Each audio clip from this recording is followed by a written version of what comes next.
வணக்கம். சனிக்கிழமை ஜூன் மாதம் 28ஆம் தேதி, விஸ்வாவசு வருஷம் ஆனி மாதம் 14ஆம் தேதி. இன்றைய நட்சத்திரம் பூசம், திதி வளர்பறை சதுர்த்தி, யோகம் சித்த யோகம். தனுசு ராசிக்கு சந்திராஷ்டம நாள். ராகுகாலம் காலை 9 மணி முதல் 10:30 வரை, யமகண்டம் மதியம் 1:30 முதல் 3 மணி வரை, குளிகை நேரம் காலை 6 மணி முதல் 7:30 மணி வரை. நல்ல நேரம் என்கின்ற சுபஹோரைகள் காலை 7 மணி முதல் 8 மணி வரை, 10:30 முதல் 12 வரை, மாலை 5 மணி முதல் 7 மணி வரை.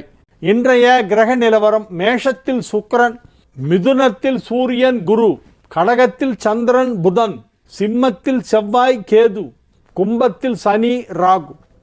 சுக்கிரன் ஒன்றை தவிர பாக்கி எல்லா கிரகங்களும் ரெவெண்டா இருக்கு பாருங்க. ரெண்டா ஒரு பேரா வருது. மிதுனத்தில் சூரியன் குரு, கடகத்தில் சந்திரன் புதன், சிம்மத்தில் செவ்வாய் கேது, கும்பத்தில் சனி ராகு. சுக்கிரன் மட்டும் மேஷத்தில் தனியாக. பாக்கி 8 கிரகங்களும் 4 வீடுகளிலே 2 கிரகங்களாக அமைந்திருக்கின்ற இது ஒரு விதமான ஒரு கிரக அமைப்பு. இது ஒரு ரேர். இது நன்மை தான் நடைபெறும். இனி தெரிஞ்சுக்கலாம் வாங்க. கோவிலில் இறைவனுக்கு அர்ச்சனை செய்யும் பொழுது நமது கோத்திரம், ராசி, நட்சத்திரம், பெயர் கூறிதான் அர்ச்சனை செய்ய வேண்டுமா? அப்போ தான் நல்ல பலன் கிடைக்குமா? சிலர் சாமி பேரில் பண்ணுங்க அர்ச்சனை என்று சொல்கிறார்கள். அது தவறா? தவறுன்னு சொல்லலை, பண்ணலாம். சாமி பேரில் பண்ணுங்கன்னு சொல்கிறது ஒன்றும் தப்பு கிடையாது. இவங்க பேரில் யாரும் அர்ச்சனை பண்ண மாட்டாங்க, எல்லாமே சாமிக்கு தான் பண்ணுவாங்க. நம்ம பேர் எதுக்காக சொல்கிறோன்னா, ஃப்ரம் அட்ரஸ் போடுறோம். ஃப்ரம் அடியேன் டு கடவுள் தான். யார் எது பண்ணாலும் கடவுளுக்கு தான் பண்ணுவாங்க.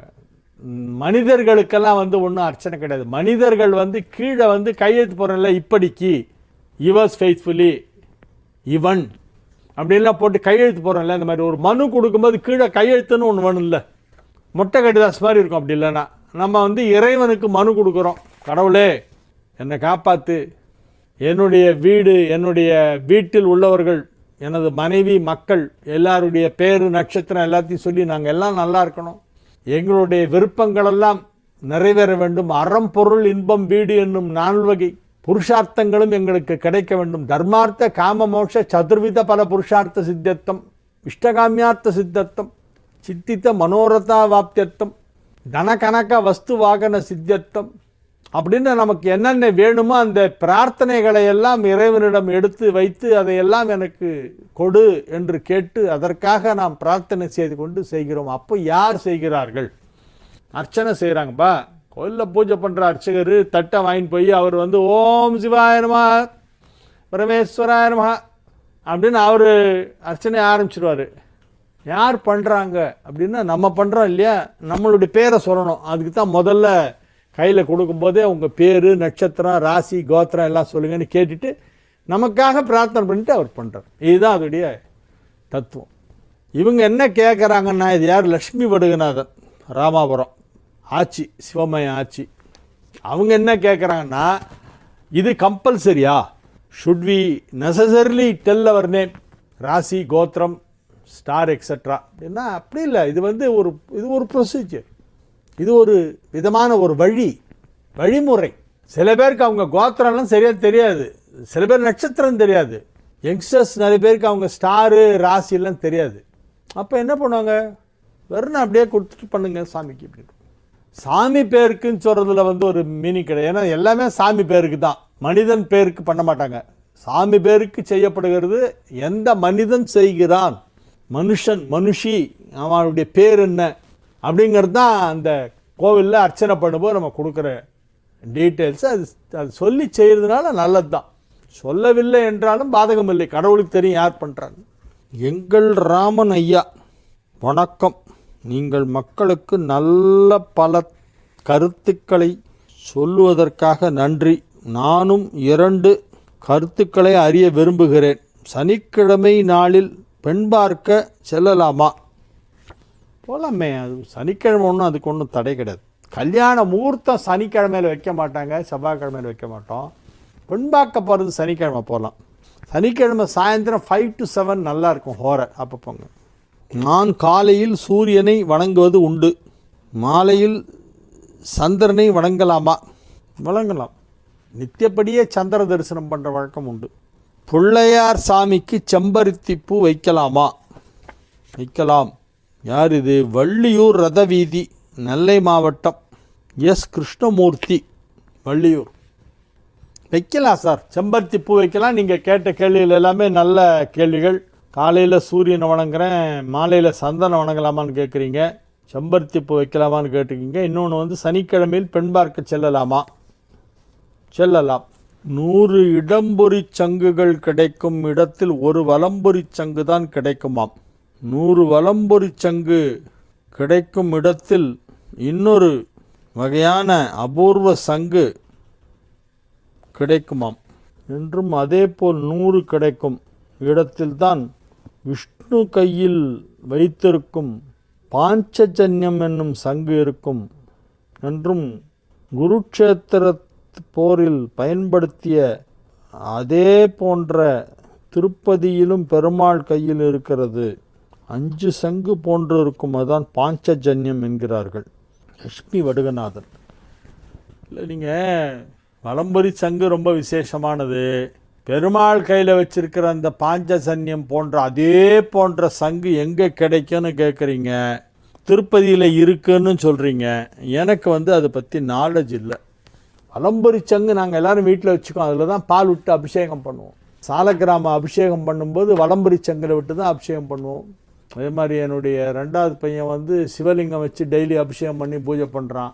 அவன் தனியாக வலம்புரி சங்கு வச்சு தான் பண்ணுறோம்.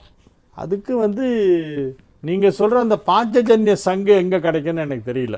நீங்கள் சொல்கிறத பார்த்தா என்னமோ அன்னைக்கு பாரத யுத்தத்தின் போது அவர் எடுத்து ஊதின அதே சங்கு எங்கே கிடைக்குன்ற மாதிரி இருக்குது. உங்களுடைய கேள்வியுடைய எதுவுமே எனக்கு புரியல சரியா. அது யாரா சொல்லுவாங்க சார், அது அங்கே இருக்குது இங்கே இருக்கும்பாங்க. அதெல்லாம் வந்து ஆதாரபூர்வமாக நம்ம நம்ப முடியாது. ஒரு ஜாதகத்தில் தர்ம கர்மாதிபதி யோகம் என்று சொல்கிறார்களே, அது திசை மாதிபதி திசை, அதிபதி திசை நடந்தால் யோகம் கொடுக்குமா? பாக்யாதிபதி திசை நடந்தால் யோகத்தை கொடுக்குமா? அந்த தசை நடந்தால் தான் யோகத்தை கொடுக்கும். 9-10 குடையவன் பரிவர்த்தனையாயோ அல்லது 9-10 குடையவர்கள் சேர்ந்திருந்தாலோ, 9 குடையவன் தசை அல்லது 10 குடையவன் தசை நடந்தால் தான் அந்த யோகம் வரும். தோஷம் கூட அந்த தசை நடந்தால் தாங்க வரும். எல்லாரும் செவ்வாய் தோஷத்தை பற்றி ரொம்ப பேசுகிறாங்க. செவ்வாய் தசை எப்போ வருதுங்கிறத பார்க்கணும். சப்போஸ் செவ்வாய் தசை வராது அப்படின்னா தோஷமே இல்லை. சில பேருக்கு லைஃப் லாங் வராது, செவ்வாய் தசையே வராது. ஆரம்ப தசை, ராகு தசை, குரு தசை, சனி தசை இருந்தால் செவ்வாய் தசை வராது. அப்போ அவனுக்கெல்லாம் செவ்வாய் தோஷமே கிடையாது. புரியுதுங்களா? அந்த தசை நடக்கும் பொழுது தான் நல்ல விஷயமா இருந்தாலும் யோகமாக இருந்தாலும் சரி, இல்லை தோஷமாக இருந்தாலும் சரி, யோகம் தோஷம் ரெண்டுமே எப்போ கிடைக்கும்? அந்த குறிப்பிட்ட கிரகத்தின் தசை நடந்தால். நடக்கும்போது நடக்கவே இல்லை, வரவே வராது, அல்ல சின்ன வயசில் போயிடுச்சு. அப்போ அந்த தோஷத்தை பற்றி எதுக்கு வீணாக பேசிகிட்டு இருக்கீங்க? தூக்கி போடுங்க, தோஷமே இல்லைன்னு சொல்லிடலாம். அதே மாதிரி தான் யோகங்களும். தசை நடந்தால் தான் யோகம். சில பேர் சொல்லுவாங்க, சார் எனக்கு குரு உச்சம், குரு தசையில் ஓஹோன்னு இருப்பேன்னு சொல்லிட்டார் ஜோசியர். நான் குரு தசை எப்போ வருதுன்னு கணக்கு போட்டு பார்த்தா அது 72 வயசில் வரும்.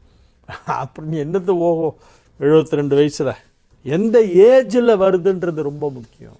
கோபாலன், புதுத்தெரு. வெளிநாட்டில் உள்ள குழந்தைகளுக்கு குலதெய்வத்திற்காக அங்கேயே முடியிருக்கலாமா? இங்கே தான் வரணும், அதுக்கு ஒரு ட்ரிப் வந்துட்டு போக சொல்லுங்கள். வெளிநாட்டில் இருக்கிறவங்களா இருந்தால் என்ன, இந்தியாவுக்கு வந்து குலதெய்வம் கோயிலுக்கு போய் தான் குழந்தைக்கு முடிய இருக்கணும். நம் நாட்டிற்கு வந்து தான் முடியிருக்க வேண்டுமா? கண்டிப்பாக. என்ன கோபாலன் சார் நீங்கள் போய் இப்படி கேட்குறீங்க?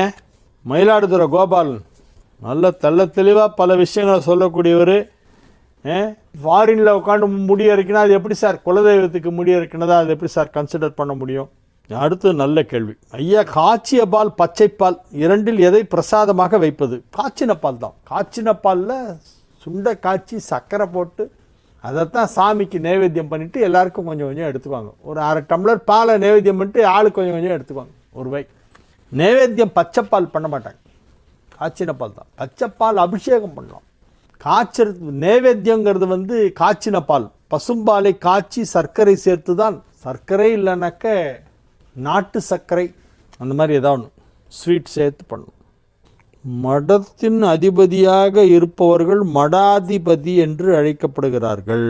அதே சமயம் அவர்கள் அங்குள்ள பீடங்களை தொட்டு வணங்கி பூசை செய்யும் உரிமை கொண்டு உள்ளார்கள். பீடாதிபதி என்றும் அவர்களை அழைக்கிறார்கள். பீடாதிபதிங்கிறது அவங்க இந்த பீடத்தை தொட்டு பூஜை பண்ணுறதுனால பீடாதிபதினு அர்த்தம் இல்லை. அவங்களுடைய மடத்துக்கு ஒரு பீடம்னு ஒரு பேர் இருக்கும். இப்போ நிறைய பீடங்கள்லாம் இருக்கு இல்லையா? காஞ்சி காமகோடி பீடம், சிருங்கேரி சாரதா பீடம், தட்சிணாம்நாய சிருங்கேரி சாரதா பீடம்னு அதை சொல்லுவாங்க. அதெல்லாம் பீடங்கள்.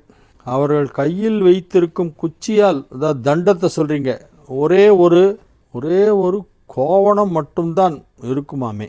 கோவணம் இல்லை, அதில் ஒரு துணி கட்டியிருப்பாங்க. அவர்கள் எங்கு சென்றாலும் 2 நாட்களுக்குள் மேல் தங்கக்கூடாது என்கிறார்கள். அப்படிலாம் இல்லை. அதாவது இந்த ஜூலை மாதத்தில் ஒரு குரு பூர்ணிமா ஒன்று வரும். அப்போ தொடர்ந்து ஒரு 60 நாட்களுக்கு அவங்க பிரயாணம் பண்ணக்கூடாது. எந்த ஊரில் இருக்காங்களோ எங்கே வியாச பூஜை அப்படின்னு ஒன்று பண்ணுவாங்க. சாத்துர்மாசிய விரதம்னு பேர். வியாச பூஜை பண்ணுவாங்க. வியாச பூஜை எந்த ஊரில் பண்ணாங்கன்னா அந்த ஊர்லேயே இருக்கணும், அங்கேயும் போகக்கூடாது. அதுதான் அவங்களுடைய நியமம், வேறு ஒன்றும் இல்லை. மற்ற நேரத்தில் அவங்க ஊராக போயிட்டே இருக்கணும். அவங்க ஒரே இடத்துலையே பர்மனெண்ட்டாக இருக்கக்கூடாது. சன்னியாசிகளுக்கு அந்த மாதிரி ஒரு கட்டுப்பாடு. மேஷ ராசிக்கு நன்மைகள் நடைபெறும் நல்ல நாள். 3ஆம் இடத்திலே சூரியன் குரு, 4ஆம் இடத்திலே சந்திரன் கேது, 4ஆம் இடத்தில் சந்திரன் ஆட்சி, 4ஆம் இடத்தில் சந்திரன் புதன், 5ஆம் இடத்தில் செவ்வாய் கேது. 5ஆம் இடத்தில் செவ்வாய் கேது இணைந்ததான் யோகம். புகழ்பெற்ற முருகன் கோயில்களுக்கு சென்று வரக்கூடிய பாக்கியம் ஒரு சிலருக்கு கிடைக்கும். ஜூலை 7ஆம் தேதி திருச்செந்தூர் கும்பாபிஷேகம். அதே தேதியில் சென்னை பெசன்ட் நகர் சித்தி விநாயகர், வரசித்தி விநாயகர் கோவில், வல்லபை சமேத வரசித்தி விநாயகர் கோவில் இருக்கே, பெசன்ட் நகர் பிள்ளையார் கோவில், அங்கேயும் அதே 7/7 கும்பாபிஷேகம். மேஷ ராசிக்கு இன்றைய நாள் நல்ல நாள். இன்னைக்கு ஒரு நல்ல மூர்த்த நாள். நன்மைகள் நடைபெறக்கூடிய நல்ல நாளாக விளங்குகிறது. ராசியிலே சுக்கிரன் அமர்ந்து கொண்டு 7ஆம் இடத்தை பார்த்து கொண்டிருப்பதால் இல்வாழ்க்கை நல்வாழ்க்கையாக இருக்கும். திருமணமாகாத மேஷ ராசினருக்கெல்லாம் இப்போ கல்யாணம் பேச்சுவார்த்தை எடுத்தால் உடனே பிடிச்சி உடனே நிச்சயமாகி உடனே டேட் ஃபிக்ஸ் பண்ணிடலாம். எல்லா விதமான நன்மைகளும் நடைபெறும். வியாபாரம், உத்தியோகம் போன்றவை மிக சிறப்பாக இருக்கக்கூடிய நல்ல நாளாக இந்த நாள் விளங்குகிறது. 11ஆம் இடத்தை குரு பார்த்து கொண்டிருக்கிறது. லாபஸ்தானத்தை குரு பார்க்கிறது. லாபஸ்தானாதிபதியை குரு பார்க்கிறது. எனவே நன்மைகள் நடைபெறக்கூடிய நல்ல நாள். ரிஷப ராசிக்கு இது ஒரு மிக சிறப்பான நாள். ரிஷப ராசி அன்பர்கள் இன்றைய தினம் மிகுந்த மகிழ்ச்சியுடன் காணப்படுவார்கள். பெரும்பாலான கிரகங்கள் நல்ல நிலையில் இருக்கின்றன. 2இல் சூரியன் குரு, 3இல் சந்திரன் புதன், 4இல் செவ்வாய் கேது, 10இல் சனி ராகு, 12இல் சுக்கிரன், இவை அனைத்துமே நன்மை செய்து கொண்டிருக்கின்றன. மிக மிக அற்புதமான கிரக அமைப்பு. மகிழ்ச்சியாக இருப்பீர்கள், ஆரோக்கியமாக இருப்பீர்கள், எடுத்த காரியத்தை வெற்றிகரமாக செய்து முடிப்பீர்கள். எந்தவித தடையோ தாமதமோ இல்லாமல் உங்களுடைய வேலைகளெல்லாம் சிறப்பாக முடியும். அலுவலக பணிகளையும் சரி, உங்கள் குடும்பம் தொடர்பான குடும்ப வேலைகளாக இருந்தாலும் சரி, சுய தொழில் செய்பவர்கள், வியாபாரம் செய்து கொண்டிருப்பவர்களுக்கெல்லாம் இப்பொழுது நல்ல நேரம். நீங்கள் எதிர்பார்ப்பது போலவே எல்லா விஷயங்களும் நடந்து முடியும். எனவே இது ஒரு நல்ல நாள். மிதுன ராசிக்கு மிக மிக சிறப்பான நாள்.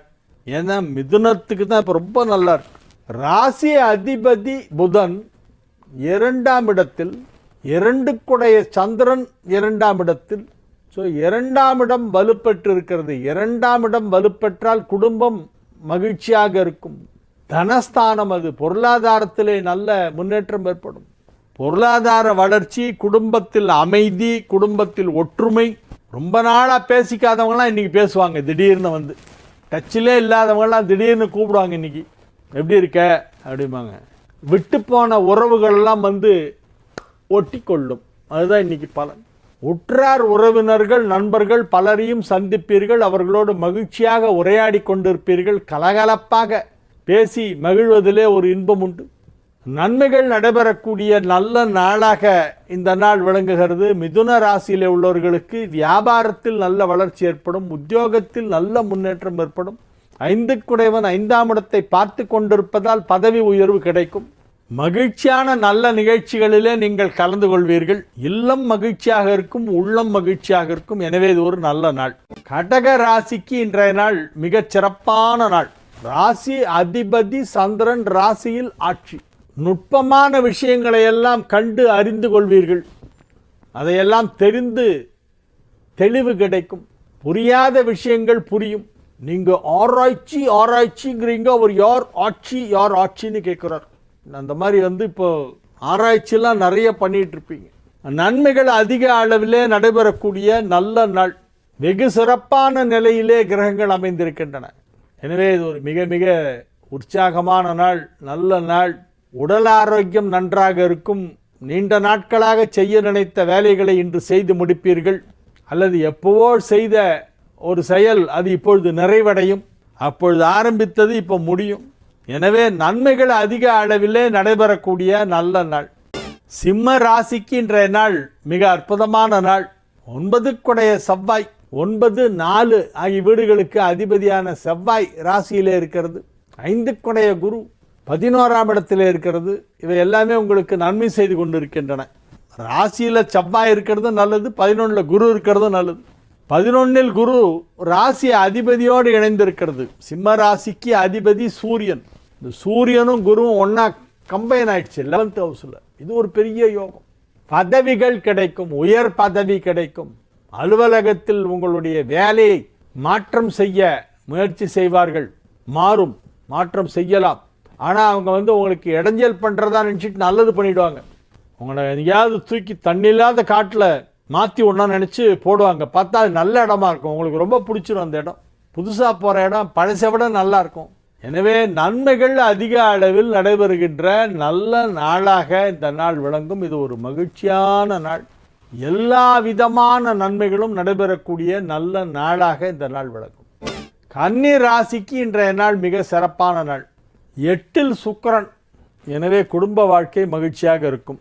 மறைவு ஸ்தானங்களிலே சுக்கிரன் இருந்தால் இல்லறம் நல்லறமாக இருக்கும். 12, 8 சுக்கிரன் இருக்கிறவங்களாம் பார்த்தீங்கன்னா ஃபேமிலி லைஃப் அது பாட்டில் பீஸ்ஃபுல்லாக போயிருக்கு, எந்த பிரச்சனையுமே இருக்காது. இப்பொழுது 8ஆம் இடத்திலே சுக்கிரன் இருக்கிறது, 10ஆம் இடத்திலே சூரியன் குரு, 11ஆம் இடத்திலே சந்திரன் புதன், ராசி அதிபதியும் லாபாதிபதியும் 11ஆம் இடத்திலே இணைந்திருக்கின்றன. இவை எல்லாமே உங்களுக்கு நன்மை செய்து கொண்டிருக்கின்றன. எனவே நன்மைகள் அதிக அளவிலே நடைபெறக்கூடிய நல்ல நாளாக கன்னிராசிக்கு இது விளங்கும். அமைதியாக இருப்பீங்க. நல்ல நாள், ரொம்ப ஸ்மூத், சாஃப்ட், காம், அந்த மாதிரி ஒரு நாள். நாட்டில் எல்லாம் ரொட்டீனாக நடக்க வேண்டிய வேலைகள்லாம் நடந்துகிட்ருக்கும். நீங்கள் மாட்டில் உங்களுடைய வேலையை பார்த்துட்ருப்பீங்க. எல்லாமே நன்றாக முடிவடையும். எந்தவித தொல்லையும் இல்லை, எந்தவித பிரச்சனையும் இல்லை, கூச்சல் குழப்பம் கிடையாது. எல்லாமே சைலண்ட்டாக போயிட்டுருக்கும். ஃபேமிலி லைஃப்பும் நல்லா இருக்கும். அலுவலகத்திலும் நல்ல சூழ்நிலை ஏற்படும். வியாபாரமாக இருந்தால் வியாபாரிகளுக்கு இது ஒரு நல்ல நாள். அனைத்து விதமான நன்மைகளும் அனைத்து வயதில் உள்ள கன்னிராசியினருக்கும் நடைபெறக்கூடிய நல்ல நாள். துலா ராசிக்கு இன்றைய நாள் மிக அற்புதமான நாள். நன்மைகள் அதிக அளவிலே நடைபெறுகின்ற நல்ல நாள். ராசி அதிபதி ராசியை பார்க்கிறது, குரு ராசியை பார்க்கிறது. எனவே இது ஒரு நல்ல நாள். 7ஆம் இடத்திலிருந்து சுக்கிரன் பார்க்கிறது, 9ஆம் இடத்திலிருந்து குரு பார்க்கிறது. எனவே ராசி வலுப்பட்டு இருக்கிறது. எந்தவித தீமையும் இல்லாத நல்ல நாளாக இந்த நாள் விளங்குகிறது. மங்களகரமான நல்ல செய்திகளெல்லாம் காதிலே வந்து சேரும். செவிக்கினிய செய்திகளை கேட்பீர்கள். மனதிற்கினிய மக்களை சந்திப்பீர்கள். மனதிற்கு பிடித்தவர்களை சந்தித்து அவர்களோடு மனம் விட்டு பேசக்கூடிய வாய்ப்பு இன்றைய தினம் ஏற்படும். உங்கள் குடும்பத்தில் சுப நிகழ்ச்சி ஒன்று நடைபெறப் போகிறது. அதற்கான தகவல் இன்று வந்து சேரும். வியாபாரிகளுக்கு பெரிய தனலாபம் கிடைக்கக்கூடிய வாய்ப்பு இருக்கிறது. மிகப்பெரிய தனலாபம் கிடைக்கும். பொருளாதாரத்தில் மட்டுமல்ல, எல்லா விதத்திலும் அதிகமாக பொருள்கள் சேருகின்ற நல்ல நாளாக இந்த நாள் விளங்கும். விருச்சிக ராசிக்கு இது ஒரு மிகச் சிறப்பான நாள். 9 சந்திரன் 9ஆம் இடத்திலே ஆட்சி பலம் பெற்றுவிட்டது. எனவே பாக்யாதிபதி வலுவாக இருக்கிறது. 9ஆம் இடத்திலே சந்திரன் புதன் சேர்க்கை. கடகத்தில் புதன் சந்திரன் இன்றைய தினம். எனவே விருச்சிக ராசிக்கு இது ஒரு பெரிய யோகம். 9 ஆட்சி, 11 அங்கே போய் இணைந்திருக்கிறது. நன்மைகள் அதிக அளவிலே நடைபெறும். வியாபாரிகளுக்கு மிகப்பெரிய பொருளாதார வளர்ச்சி ஏற்படும். வியாபாரத்தை இன்னும் கூட சற்று பெரிதாக விரிவுபடுத்தி செய்ய வேண்டும். அதற்கு என்ன செய்யலாம் என்று நீங்கள் ஆலோசனை செய்து கொண்டிருப்பீர்கள். நல்ல ஆலோசனைகள் தகுதி வாய்ந்தவர்களிடமிருந்து கிடைக்கும். அதை பின்பற்றினால் தொழிலை மேலும் மேலும் விரிவுபடுத்தலாம். குடும்பத்தில் அமைதியான சூழ்நிலை ஏற்படும். குடும்ப வாழ்க்கை மகிழ்ச்சியாக இருக்கும். குடும்பத்தில் அனைவரும் ஒற்றுமையாக இருப்பார்கள். சுப நிகழ்ச்சிகள் நடத்துவது பற்றிய பேச்சுவார்த்தை குடும்பத்தில் நடைபெற்று கொண்டிருக்கும். எனவே இது ஒரு நல்ல நாள். தனுசு ராசிக்கு இன்றைய தினம் சந்திராஷ்டமம் இருக்கிறது. எனவே புதிய முயற்சிகளில் இறங்க வேண்டாம், அதிகமாக பேச வேண்டாம். இன்றைக்கும் நாளைக்கும் தனுசு ராசிக்கு சந்திராஷ்டமம். வெள்ளி சனி 2 நாள் தனுசு ராசிக்கு சந்திராஷ்டமம், இன்னைக்கு நாளைக்கு. அதனால சைலண்டா இருங்க, வேற ஒன்றும் பண்ண வேண்டாம். பொதுவாக கிரகங்கள் நன்றாகத்தான் இருக்கின்றன, தீமை எதுவும் நடக்காது. இருந்தாலும் பேச்சில் கட்டுப்பாடு வேணும். எதை செய்வதாக இருந்தாலும் திட்டமிட்டு செய்ய வேண்டும். தடாலடியாக போய் காலை விட்டுட்டு அப்புறமா முடிக்கப்படாது. எதை செய்தாலும் யோசனை பண்ணி நல்லா தீர்மானம் பண்ணணும். அவசரப்பட்டு முடிவெடுக்காதீங்க. டவுட்டாக இருக்கா, ஒரு 2 நாள் தள்ளி வச்சிருங்க, சந்திராஷ்டமம் முடியட்டும், அப்புறம் பார்த்துக்கலாம். மகர ராசிக்கு இன்றைய நாள் மகிழ்ச்சியான நாள். 7 குடைவன் 7லே ஆட்சி பலம் பெற்று இருக்கிறது. 9 குடைவனும் 7 குடைவனும் 7ஆம் இடத்தில் இணைந்ததால் இல்வாழ்க்கை நன்றாக இருக்கும். வியாபாரத்தில் நல்ல வளர்ச்சி ஏற்படும். பண வரவு அதிகமாக கிடைக்கும். செல்வ செழிப்பு ஏற்படுகின்ற அற்புதமான நல்ல நேரம். பெரிய பெரிய தொகையெல்லாம் பார்க்க போகிறீங்க. எத்தனை சைபர்னே எண்ண முடியாது, அவ்வளோ பெருசாக இருக்கும் அந்த அமௌண்ட்டு. அந்த மாதிரி ஒரு பெரிய தொகை, பொருளாதார வளர்ச்சி, பெரிய தொகை கிடைச்சி பெரிய வளர்ச்சி ஏற்படுவதற்கு வாய்ப்பு இருக்கிறது. எனவே தொழிலில் கவனம் செலுத்துங்கள். மகிழ்ச்சியான நல்ல நிகழ்ச்சிகளிலே கலந்து கொள்ளக்கூடிய வாய்ப்பு இன்று கிடைக்கும். இன்று மாலை நேரத்திலே விருந்து உபசாரங்களிலே கலந்து கொள்வீர்கள். எனவே இது ஒரு மிகச் சிறப்பான நல்ல நாள். கும்ப ராசிக்கு இன்றைய நாள் நல்ல நாள். ராசிக்கு 5ஆம் இடத்திலே குரு இருக்கிறது. அது ராசியை பார்த்து கொண்டு இருக்கிறது. குரு பார்வையிலே ராசி இருக்கிறது. ராசி அதிபதி ராசியிலேயே ஆட்சி. சனியுடைய வீடு கும்பம். சனி இப்போ ரொம்ப ஸ்ட்ராங்காக ஆட்சியாக இருக்கு. குரு வேற அதை பார்க்குது. எனவே நன்மைகள் அதிக அளவிலே நடைபெறக்கூடிய நல்ல நேரம் நடைபெற்று கொண்டிருக்கிறது. கும்பராசி வியாபாரிகளுக்கு பெரிய தனலாபம் கிடைக்கும். உங்களுக்கே ஆச்சரியமாக இருக்கும். டேர்ன் ஓவர் உட்காந்து கடைசியில் கணக்கு போடும்போது பார்த்தா இன்றைக்கி ரொம்ப ஆச்சரியமாக இருக்கும். நல்லா வந்திருக்கே, பரவாயில்லையே அப்படின்னு நினச்சிப்பீங்க. அதே மாதிரி உங்களுடைய வியாபார ஸ்தலத்தை சுற்றிலும் தூய்மையாக இருக்கும்.